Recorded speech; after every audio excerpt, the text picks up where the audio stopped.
Good day everyone, I am Kailin Titorion, the second reporter of Group 11.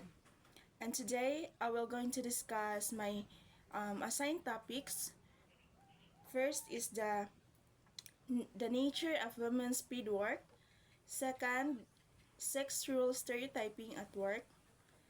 Third, the small and medium scale enterprises. And lastly, women in the rural or agriculture sector. So katong mga topics nga akong naingon, which is katong upat, kay mo to ang ato ang pagkahisgutan or akong i-discuss ninyo karong adlaw. Let us discuss first the nature of women's paid work. Women's lack of choices in work may force them to take dangerous jobs, assume jobs that do not offer job security, or migrate elsewhere for better work opportunities. So ang mga kababaihan manggod kay kanang gamay ra bitaw ang mga kanang jobs opportunities nga kanang gamay ra ang kanang mga opportunities sa mga kababaihan nga makatrabaho bitaw kay lagi gi-assume man pud gud si ang kaming mga babae nga gamay ra ang og makaya, like dili kaya anang mga butanga mo nang gamay ra jud ang mga opportunities or lack jud ang opportunities sa mga kababaihan in terms sa mga trabaho or sa jobs. Then kana nga kanang factor kanang lack of job opportunities kay mo na siya kanang ma-force bitaw ang mga kababaihan nga mo take na lang og mga kanang dangerous jobs or kanang mga job bitaw nga kanang walay job security, like katong giingon ni Miss Osmil sa iyang report nga ang mga kababaihan kay mo settle or mo kuha na lang og mga trabaho nga walay job security. Then ang uban is kanang moadto na lang sila kanang layong dapit, like kanang mga OFW no kay daghan naman jud or sagad jud sa mga kanang nanarbaho abroad kay mga baji jud. Then namang mga laki nga ni abroad pero mostly jud kay mga kababaihan jud ang ni migrate og kanang layong lasod kanang layong lugar nga para makatrabaho sila. Then ila pong trabaho adto is kanang mga kuan kanang sa balay, pero karon nanay mga factory worker, mga kanang sa tawag na mga nagteaching ato sa gawas, mga nurse ingana ni migrate sila sa kanang laing lugar kay dinhi sa atong lugar sa Pilipinas kay kanang lack jud ang job opportunities sa mga kababaihan. Women also find themselves in part-time jobs to balance their reproductive needs. Then sa mga kababaihan kay kani pud lang yung mga babae kay namong gini mga kanang needs gyud sa kanang tagsa-tagsa ka kaugalingon kay lagi for hygiene food, personal hygiene, proper hygiene sa mga babae, daghan man sila mga needs. So ang uban or mostly jud sa mga kababaihan is kanang ni take pud sila mga part-time jobs kay para pud ang ilahang mga needs kay masuportahan bitaw kan mga reproductive needs kanang mga kanang pang hygiene, mga skincare, mga ingana. Others choose to participate in informal labor. This type of work involve less job security, lower wages, and less social protection. So kay lagi kanang ang uban is mapugos na lang jud nga mo participate or mo trabaho silang mga informal labor. So ang ila bitong kanang trabaho is kanang less ra gyud ang job security kay kanang informal labor man ang ilahang kanang nasudlan nga trabaho. Then kuan pod lower wages, gamay ra kayo nga kanang sweldo. Then kanang less po siya social protection, pero kay kanang wa man jud kayo kanang wa kayo'y kanang opportunities bitaw ang mga kababaihan nga makatrabaho og kanang dagko nga sweldo diri sa Pilipinas. Mao nang mo settle na lang gyud sila as long as na sila trabaho, bisan pag wa kayo'y seguridad, like wa kayo'y kanang job security, gamay ra lang sweldo. Ang ilaha lang jud is kanang makatrabaho sila nga naa sila kanang maka-provide sila sa ilahang mga needs pod. The idea that women are merely casual workers makes them more susceptible to lower pay. Women head 25% of households around the globe, but it is known that these households are often poorer due to wage discrimination and other gender-specific forms of discrimination against women.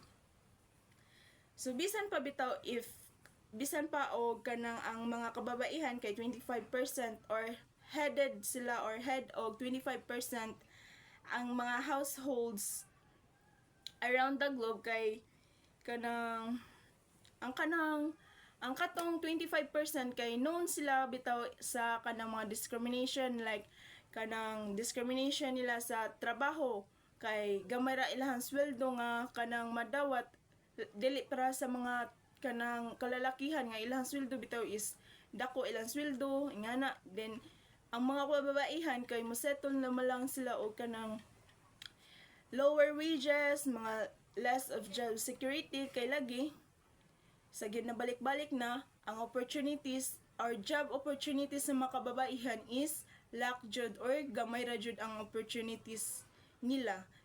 Mao nang naagi discrimination ang mga kababaihan in terms of job opportunities or mga trabaho. Let's proceed to the second topic, which is the sexual stereotyping at work.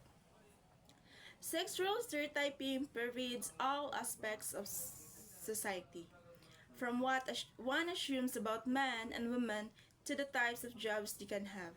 So, dinhi kanang ang sexual stereotyping is kanang ginabalik-balik naman jud na si aning sa mga uban nga mga kanang grupo or sa ubang mga chapter gili nahisgutan na ni og unsa ning sexual stereotyping.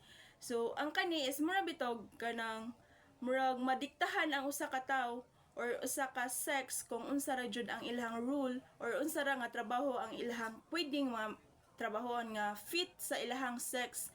Like ang baji is mura jud ng trabaho ang imuhang trabahoon, then ang laki mura po ng trabaho ang imuhang trabahoon. So murag kanang madiktahan bitaw ug unsa ang imuhang trabaho nga kanang masudlan kay bisan pag kaya na nimong kanang trabahoa, then if panglaki na dili jud ka kanang pwede ana, if pambaji po na nga trabahoa then laki ka nya kaya na nimo dili pud ka katrabaho ingana. So kanang unfair pud siya kaayo, di ba, if kanang kani nga kanang sexual stereotyping kay bisag kaya na nimong mabuhat dili na lang kakabuhat ana, or kaya na nimo nga trabaho dili ka makasuda na nga trabaho kay lagi baji ka, laki ka.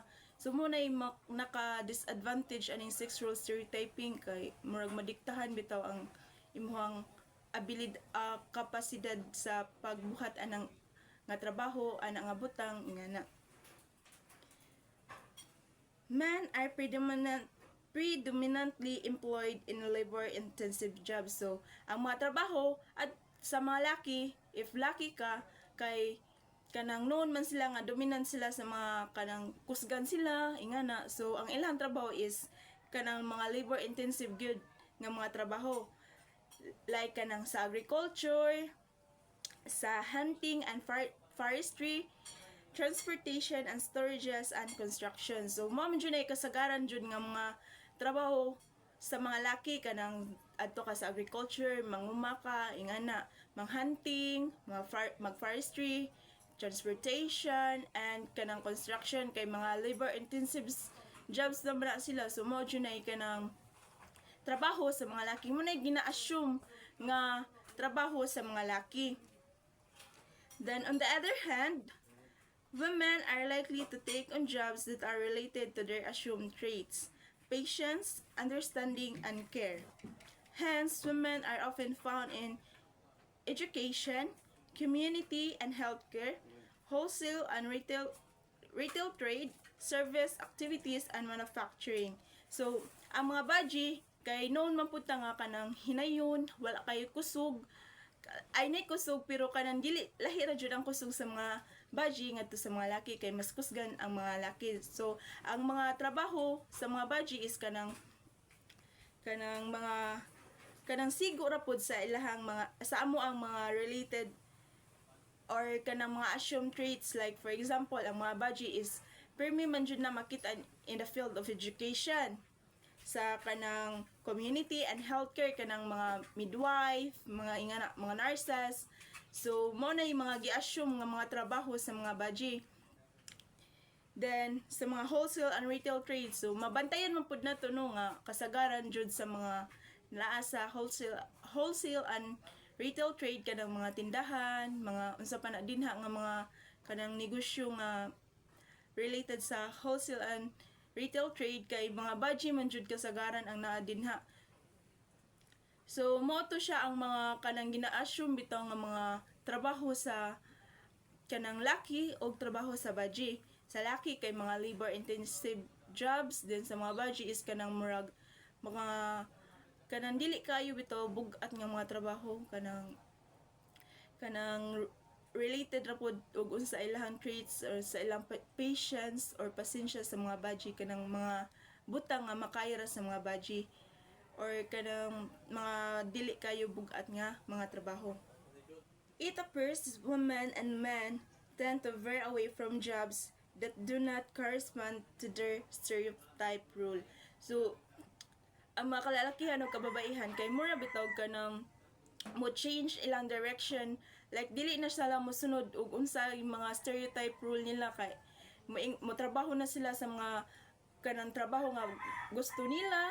Nan if budget ka nya ganahan kag trabaho sa laki nya kaya nimo mo trabaho na kaging ana, then og laki pug ka mo trabaho na kag kanang mga trabaho sa budget kay gusto ka mo trabaho ingana nila. So murag ila bitong i-change direction, dili na sila mosunod og unsay kanang mga stereotype rule nga para sa budget, para sa laki ingana.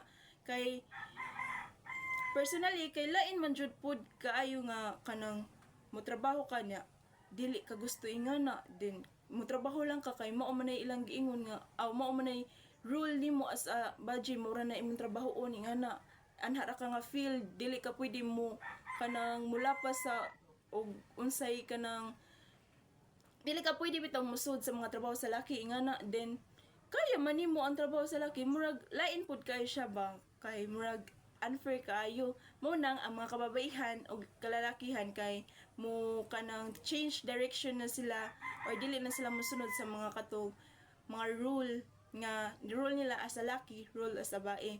So karon sa kanang present generation or present nga panahon, kay na hinay-hinay naman na siya og apply ka, nga dili na sila mosunod bitaw og unsa ilahang stereotype rule, kanang nanay mga laki nga ni trabaho sa mga trabaho sa budgie, na mga budgie nga ni trabaho sa mga trabaho sa laki. So murag makita na nga nanay improvement in terms of kanang unsay mga trabaho sa babay o unsay kanang nanay bitaw improvement sa mga in terms of job opportunity sa mga budgie o job opportunity sa mga laki. Women workers are also less likely to be in the top administrative roles. In fact, less than half of the executive position in the Philippines are awarded to women, even though 67% of Filipino professionals are women. So kay lagi ang mga budgie is kanang ilang hunahuna is dili sila bitaw kanang fit anang kanang mga top mga higher position na bitaw, kay lagi kanang mas better daw og laki ang naa sa top position ingana. So ang mga budgie is kanang dili bitaw or less likely ra sila nga maadto sa top administrative roles. And then ari puta sa politics, so di ba if naimudagan nga kanang budgie is kanang lain ilahang dili gina mobuto kasagaran sa mga kuan, kay budgie man na siya kaya din niya muda sa kanang panalitan barangay or kanang municipality or kanang lungsod. Ya mudagan siya as a mayor ngana. Then budgie siya moingon gina ang mga tawo nga hala budgie man siya, makadaka na siya sa kanang atong lungsod, unsaon kaniya pagpada unsaon kaniya pag dala ang atong lungsod. Inga na bitaw murag kanang ilahang i-judge or wala na bitoy karapatan ang mga babae nga kanang mudala or mo dagan nga nga posisyon o ari puta sa kanang trabaho dili sila maato sa top administrative rules kay lagi baji ra sila kasagaran jud is mga laki nga na murag nabitoy kanang bias gid kaayo ba discrimination kaayo kay in terms of mga rule mga kanang mga positions bitaw sa trabaho o unsa man na dinha bisan then in fact kanang gamay ra jud kaayo ang kanang less than half of the executive positions in the Philippines are awarded to women. So gamay ra jud kaayo siya bisan pag 67% nga mga kanang professionals kay mga babae, 67% ha sa kanang Filipinos. So daghan na jud kay na 67% of Filipinos nga mga professionals kay mga babae. Pero gamay ra jud kaayo ang naa sa mga taas nga ranggo or taas nga position or taas nga mga rules. Kay lagi bajira bisan pag unsa pa ta ka kanang bisag daghan pa kayo nga mga baji nga professionals gamay ra jud kayo ang maadto sa mga kanang top administrative rules or mga taas nga position. So unfair jud kaayo pud usahay ning kuan. Pero karon is na may uban nga mao nay mga babay, mao nay CEO, din na po'y mga babay nga mayor, congresswoman, nga na. So na po'y kanang murag na po'y changes sa karon nga kanang panahon in terms of mga rules or kanang mga taas na nga mga position nga na. Then naay mga fast facts nga gihatag ang book. So first is the participation of Filipino women in the labor force increased into 2013. About 49.8% of women and 78.1% of men were engaged in a formal economy.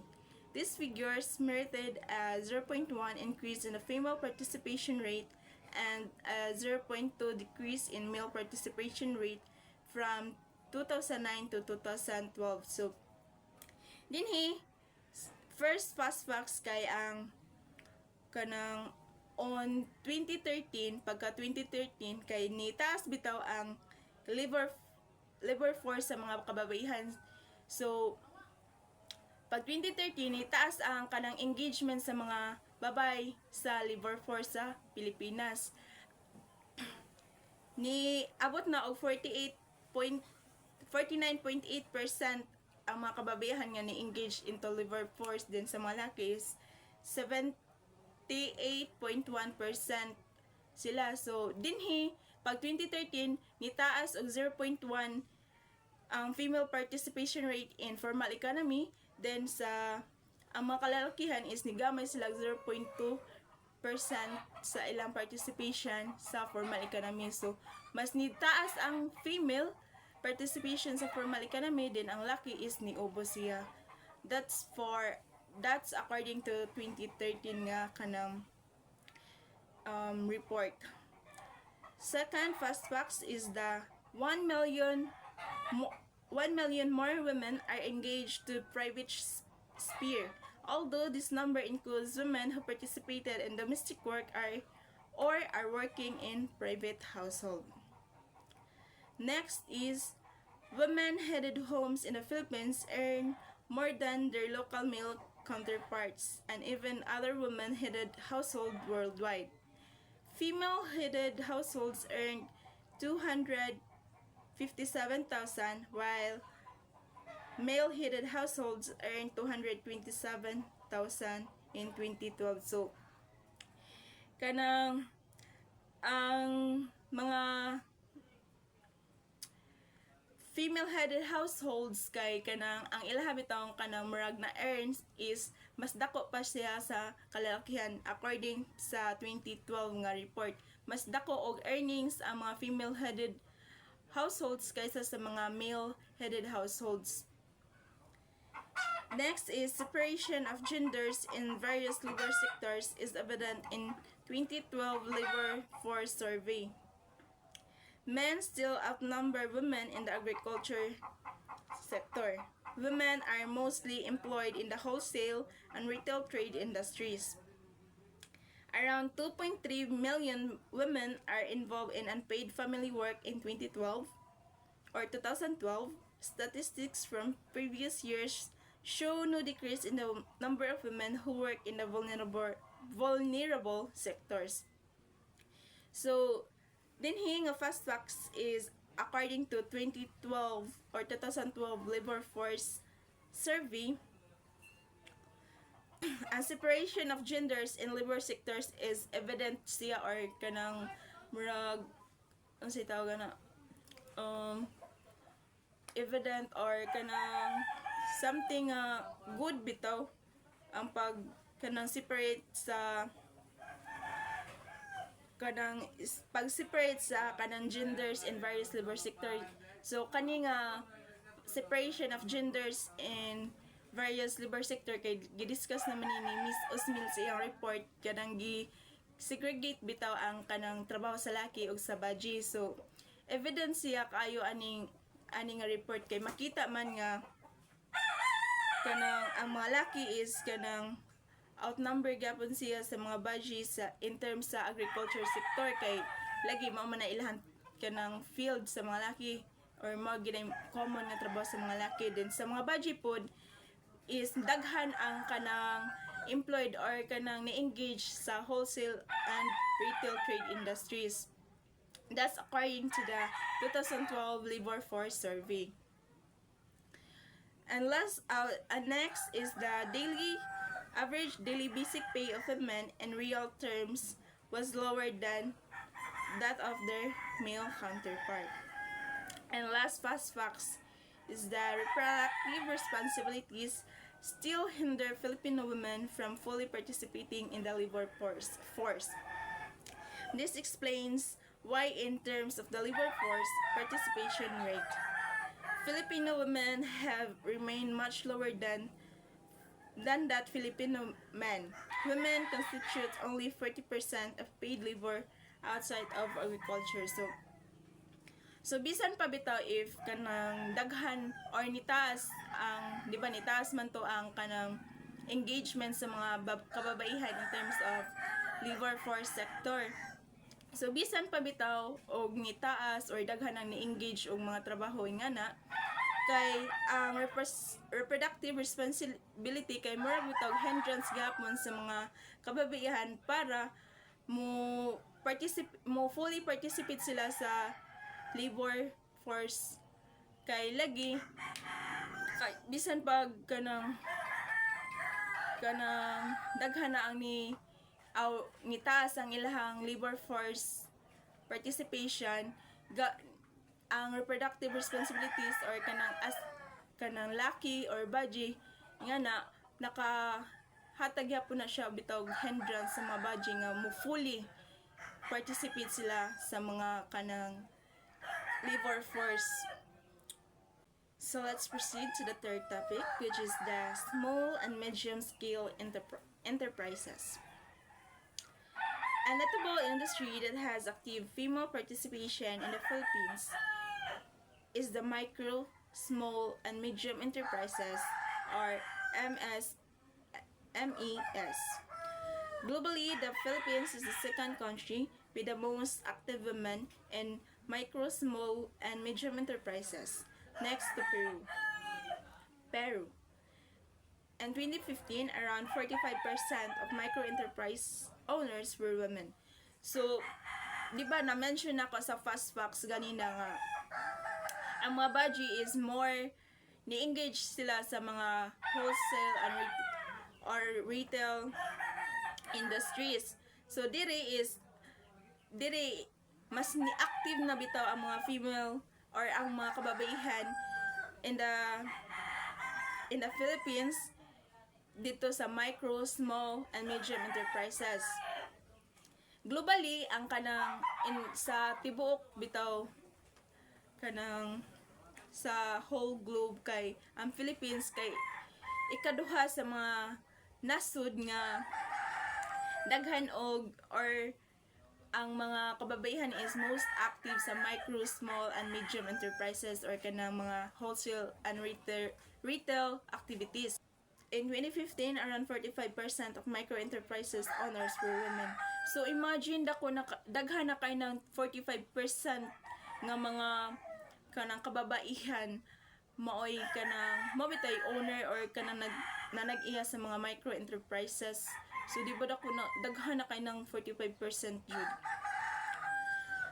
An MSME is a small enterprise that may consist only of the owner as the employee with a business capital below 10,000 pesos. So, ang kaning micro, small, and medium enterprise kay if kinsa ang kanang owner kanang ana nga business mo po na siya mo po na ang employee, so ikaw ray nagbitaw sa imong kanang business, then ang capital ani niya is kanang below 10,000. So if naa kay kanang tinda-tinda nga kanang ang imong puhunan is or ang imong capital is less than 10,000 ra, so nabilong siya sa MSME or the micro, small, and medium enterprise. Most MSME are in the form of food stalls, retail services, or personal services for women. So, kasagaran sa mga kanang ni-engage aning MSME kay kanang mga food stalls or kanang mga namaligya o mga pagkaon, kanang makita nimo sa mga mamaligya o mga isaw, mga ingana, mga food stalls. And then, retail services kanang mamaligya og mga retail products nga na. Then next is personal services for women. Example is kanang manicure, pedicure nga na, mga personal services. An identified issue in this sector, however, is the lack of entrepreneurial knowledge and skills among owners. Women often embarks on MSME without careful thought about the feasibility and sustainability of their business in the market. Tension also arises when these women give up their business to return to their reproductive responsibilities. So, bisan pa og daghan, di ba, 45% sa mga kanang 45% sa mga mga tao diri sa Pilipinas kay mga tag-iya sa micro enterprises. So bisan pag daghan na jud kaayo ang kanang ni-engage or ni-participate nga mga kababaihan aning MSME kay naghapon siya kanang nabitaw siya issue gihapon ani nga sector kay lagi gamay ra or kanang wa bitay kanang proper education ang mga kababaihan or lack ilahang alams in terms of entrepreneurial knowledge or wa sila kayoy alam unsang pagpadagan sa negosyo sa ilang mga kanang service nga gina-offer nga na mo ginay ka na most issue gihapon ani nga sector. Bisan pagdaghan na kayo ang ni-engage naiuban nga kanang mananitan nagkuan sila kanang sari-sari store. So na ikaw wa ka kay bawon saon or gamay ra ang imong knowledge unsaon pagpadagan og sa kanegosyo. Bisan pa og kanang ni-engage ka na gyapon possibility bitaw nga kanang mabankrupt kay wa ka kay baw or gamay ra imong knowledge in terms of entrepreneurial kanang activities or unsay buhaton, unsay kanang angay buhaton sa pagpadagan og negosyo ingana. Then mo nang kanang ang uban is kanang ilahan na lang isuko ang ilang negosyo or ilan na lang pasagdan nga mabankrupt ilang negosyo kay mobalik na lang sila og unsay ilang reproductive responsibilities like ara na lang sila sa balay kanang matrabaho na lang sila mga trabaho sa balay kanang ilahan na lang kanang set aside bitaw or kanang pasagdan na lang nila nga malugi ilang negosyo mobalik na lang sila unsa ilang naandan nga buhaton ingana. Then wala bitaw pod kanang tungod kay lakra or gamay ra bitaw ang kanang knowledge in terms of entrepreneurial kanang knowledge sa mga kababaihan, kanang dili bitaw sila or dili bitaw maghuna-huna or magpasagad ra sila og kanang buhat sa ug unsa ilang gustong buhaton, kanang magpasagad ra sila og kanang buhat ug unsa ilang gustong buhaton silang negosyo, ingana patuya ra na sila pautang, ingana kay wa sila kay baw nga ug magpusige sa pautang wala na sila ikaroli sila negosyo, ingana siya mo na siya kanang issue pud ani nga sector kaning sa MSME. Bisan pagdaghan na kay silang kanang ni-engage ani, kadaghan ang kababaihan nga ni-engage ani, mao ginay kanang naghapon siya issue. Then ang issue ana is ang lack of entrepreneurial knowledge and skills sa pagpadagan sa usa ka negosyo. Pero sa karon daghan man kaayo pod ang mga business owners nga mga budget, then kanang unsay tawag na good ang ilang or maayo ilang pagpadagan silang negosyo, then successful ang ning uban, mas daghan na ilang mga kanang unsay tawag daghan na ilang negosyo kay ni katag na sa mga sag-asa nga lugar. So good thing karon kay nanamanggoy mga kanang nanay knowledge ang mga kababaihan bitaw sa pagpadagan sa negosyo, ingana unlike sa una nga bisan dili pa kayo kay baw bitaw or gamay ra ilang knowledge unsa ang pagpadagan sa negosyo, man ang kasagaran is na bankrupt, then ibalik na lang sila og unsa ilang kanang naandan nga trabaho or ilang reproductive responsibilities.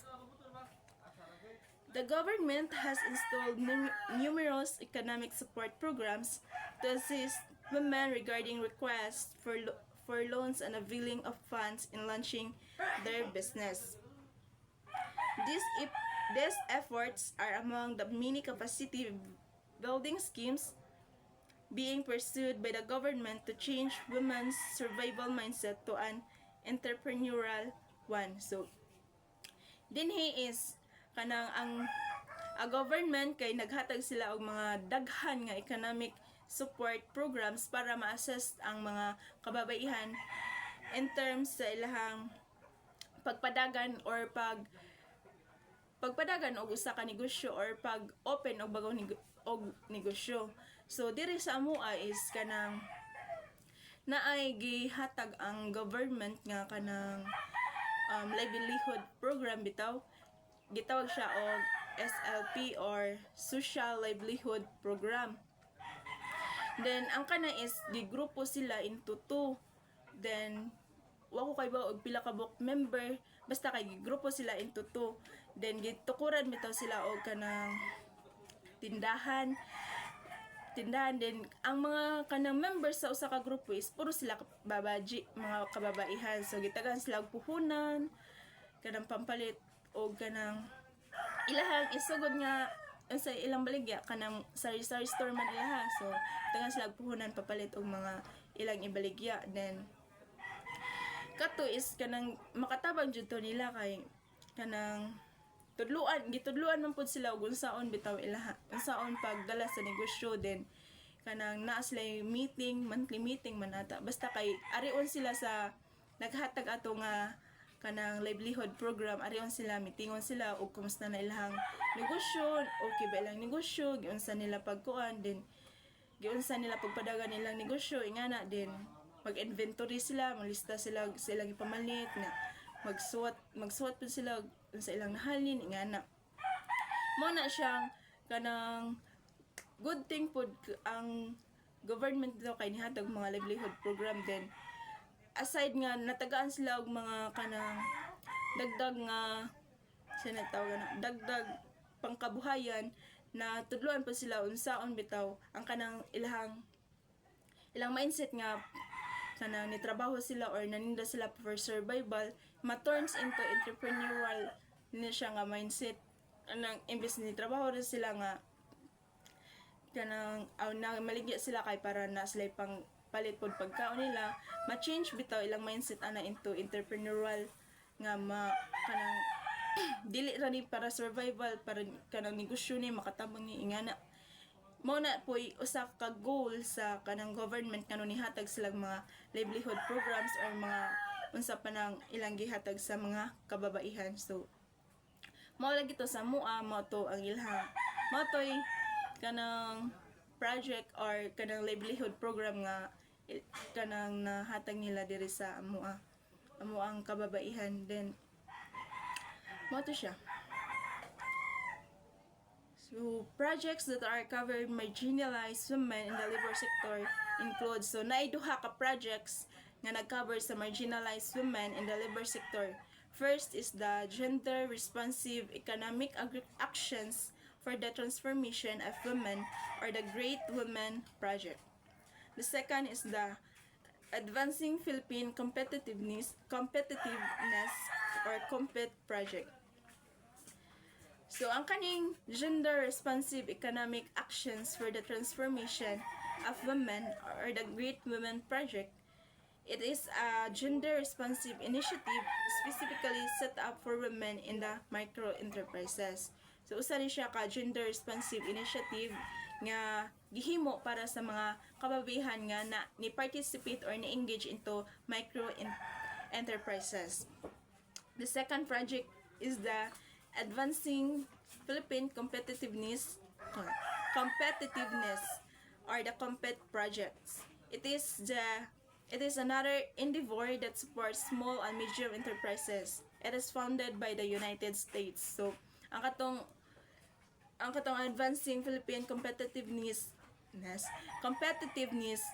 or the COMPET project kay usa po na siya ka endeavor nga ni support bitaw sa katong mga kababaihan nga ni engage into micro and small enterprises. Mao to ang duha ka projects nga nag-cover sa marginalized women and labor sector in terms are related sa kanang micro enterprises. The Gender Responsive Economic Actions for the Transformation of Women or the Great Women Project and the Advancing Philippine Competitiveness or the COMPET project.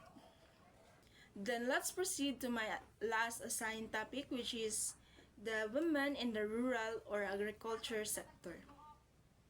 Agriculture is fundamental as it is a major contributor to a nation's food production and industries, as well as to the national economy as a whole. So kay bao naman jud tanong nga ang agriculture kay importante jud ni kay siya or fundamental sa usa ka nation kay if wala ni agriculture wala tay makaon, wala supply or walay kanang way maghatag nato og kanang supply sa pagkaon. So mga pasmon tanang tao sa kanang usa ka nation. So importante jud kay ni ang agriculture kay mao ni siya ang kanang major contributor sa pagkaon sa mga katawhan o sa industries. Then as a whole pod kay importante gining agriculture in terms pod sa national economy. Kay if daghan kang ma-import or daghan kang ma-export nga mga agriculture products kay makatabang po na siya sa kanang economy sa usa ka nation rather. In the Philippines, women farmers and rural women in general play an important role in agriculture at all levels. So, di ba, giingon ako ganina sa akong kanang past nga discussion, ang mga kababaihan kay dili sila mo engage sa kanang mga agriculture activities kay ang mutrabaho na is mga kalalakihan kay nag-need siya og kanang daghan nga kusog. Pero here mayroon siyang na-change or nausab bitaw kay ang mga kababaihan is kanang ni-engage na sila sa mga agricultural activities. Then kanang good thing pod kay gi-state diri nga ang sa Pilipinas ang mga women farmers or kanang rural women kay nagplay sila important role sa agriculture. Wala na sila bitaw kanang lockdown like gitagaan na sila bili ari sa agriculture sector. The Food and Agriculture Organization, or FAO, recognizes rural women as active economic actors, being among the landless workers, traders of agricultural and fishery products, and agents in micro manufacturing enterprises. So, according to Food and Agriculture Organizations, or FAO, gi-recognize nila ang mga rural women as an active economic actors, kay kanang gi-recognize nila or gitagaan nila og dungog ang mga kababaihan nga ginoon sila or ginoon ang mga kababaihan as an active economic actors, kay sila ang mga landless workers, traders of agricultural, kay lagi last na kong gi-discuss kay ni kuan sila og kanang mga trading activities. So sila mo naka-play sila important role sa agriculture sector, kay usab pud sila nga mo trade sa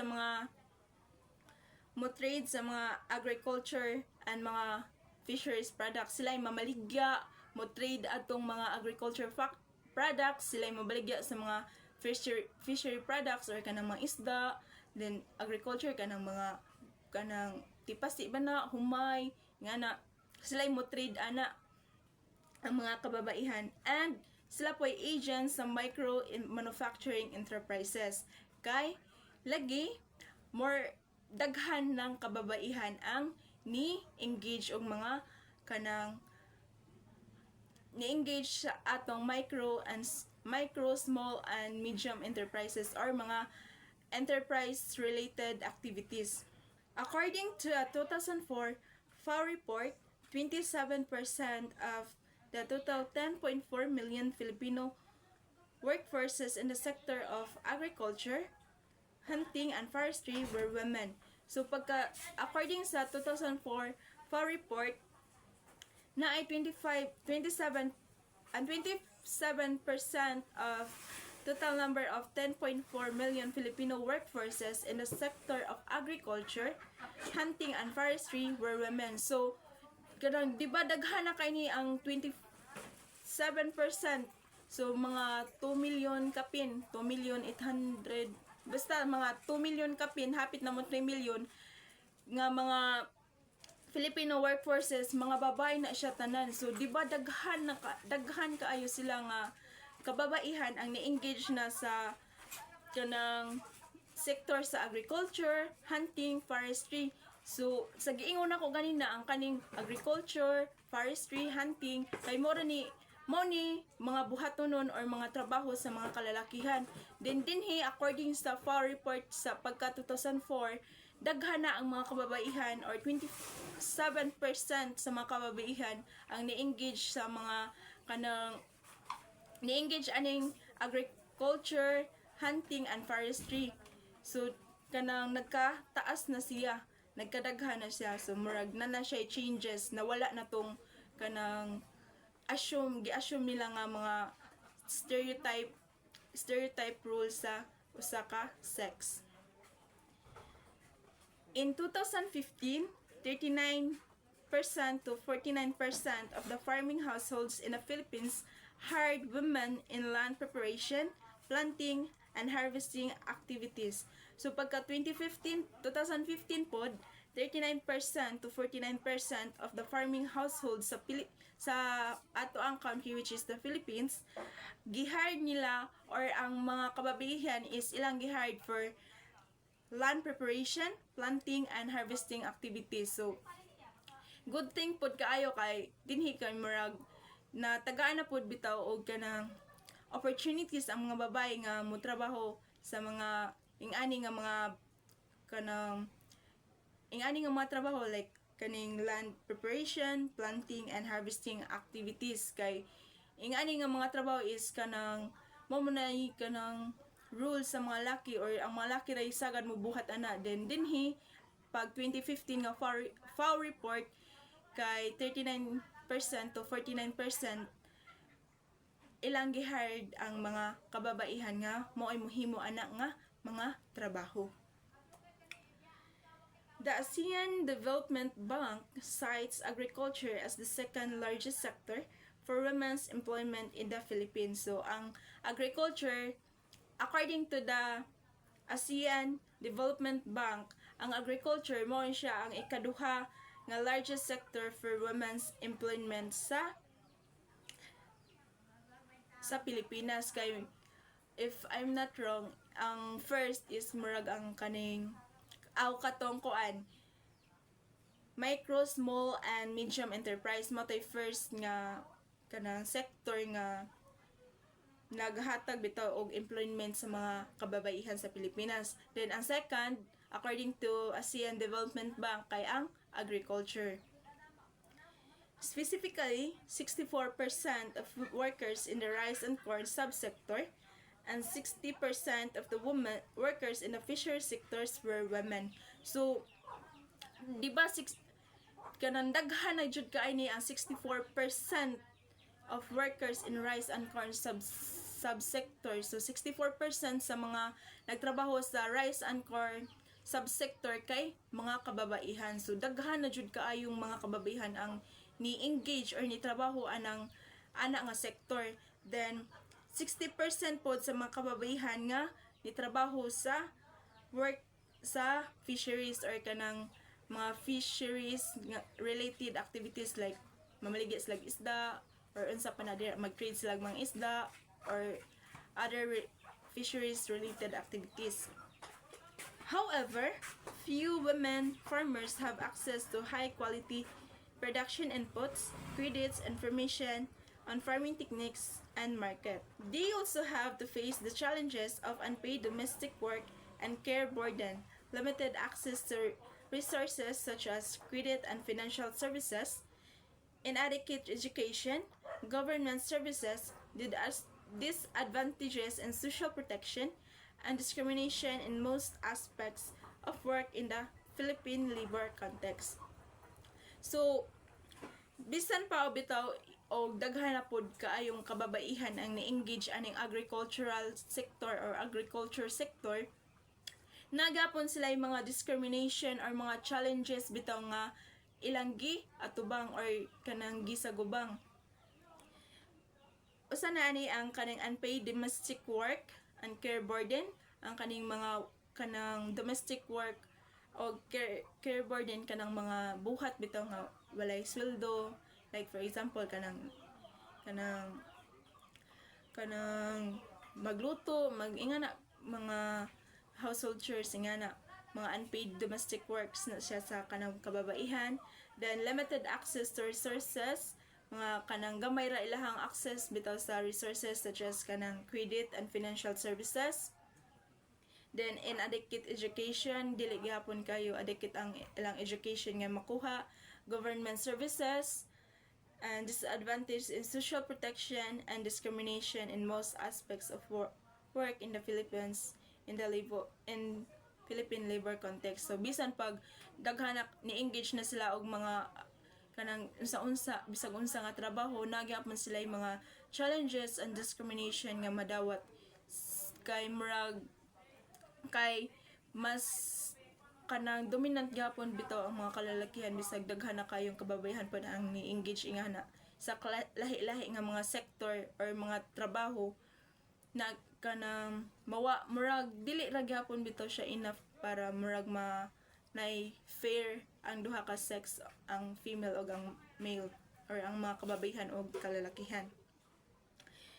Limited access to property and decision making also hinder the progress of women in the agricultural sector. So kay gamay raman pud ang ilahang access bitaw or access sa property and decision making, kay lagi ang mga babae kay murag dili bitaw kayo sila kanang tagaan o kanang higayon nga mo decide og unsay buhaton in terms of decision making. Murag dili kayo sila paminawon ingana. Then limited ra pud ang ilang pag-access sa mga property kay kasagaran jud kay kanang ang mga laki ang naay access sa mga property ingana kay laki man sila. Then mo usa po ni sila nga murag nakahatag bitaw og babag sa pag-progress or paglambo bitaw sa mga kababaihan in terms sa agricultural sector. Kay gamay raman ilahang access sa kanang property din og putas decision making, dili pud kayo sila paminawon or wala ray kanang bili lang tingog, wala ra sila tingog. So kanang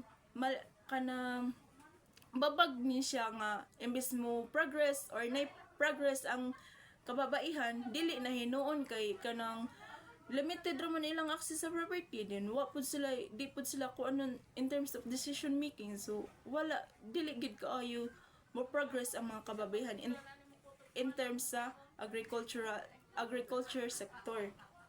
Philippine government data in 2012 showed that only 29% of the 2.3 million agrarian reform beneficiaries who were granted certificates of land ownership award or CLOA were women. So, according sa Philippine government data in 2012,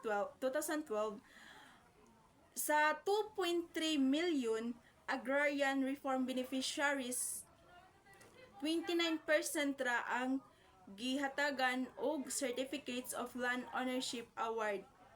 So, gamay ra jud kayo siya, no? Kanang 2.3 million, 29% ra nila nga mga kababaihan ang gihatagan sa katong certificate of land ownership award.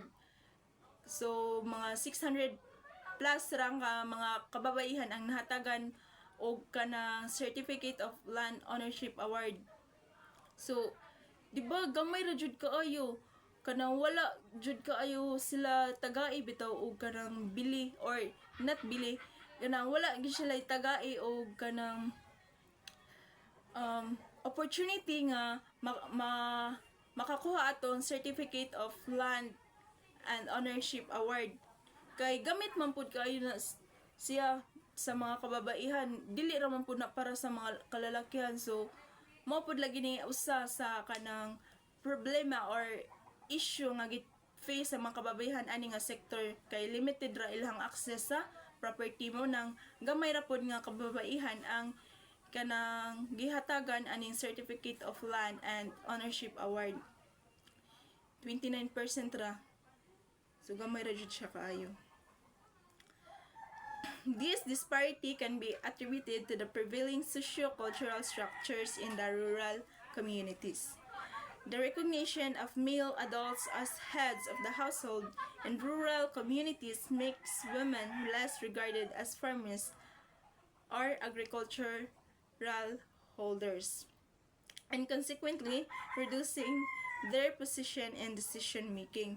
So ang mga kanang male adults man gyapon gyud ang kanang mura bitog tagaan nila og kanang taas or dako nga kanang what do you call that, tagaan og kanang access gyud sa property. Then in terms of decision making, ang mga male adults sa ilang tagaan. So mo po na rason nganong ang mga kababaihan kay kanang ang ilahang kanang bili bitaw or ang ilahang kanang sana less ra ang ilahang bili in as a farmers sa agriculture or agricultural holders. Kay murag mas gitagaan bitaw og kanang opportunity ang mga kalalakihan or male adults nga sila mo take sa kanang property or sila na access sa property, sila po'y kanang muhimog mga decisions. Ang mga budget is kanang wala kayo tagai or munang less ra ang ilahang kanang access in terms of kanang property sa decision making. Mas dominant jud kayo ang mga kalalakihan or mas kanang daghan bitaw kayo opportunities ang kalalakihan in terms sa kanang pag access or pag-own og mga properties like kanang yuta, balay, ingana. Then sa decision making pud murag sila joy mas kanang paminawon or tagaag kanang karapatan or igong rights nga sila mobuhat og mga decision in terms sa mga agriculture activities ingana. Legal entitlements such as the Certificate of Land Ownership Award or land titles awarded to their names would have provided women with formal and legal rights that could improve their access to financing and credit facilities, among others. So, ang kanang legal entitlements such as katong Certificate of Land Ownership and Land Ownership Award or land titles nga mahatag silang mga tagsa-tagsa ka pangan would have provided women with their formal and legal rights kay kanang usa po na siya nga makapa-improve bitaw sa pag-access sa mga kababaihan sa kanang in terms of financing and credit facilities, among others. Kay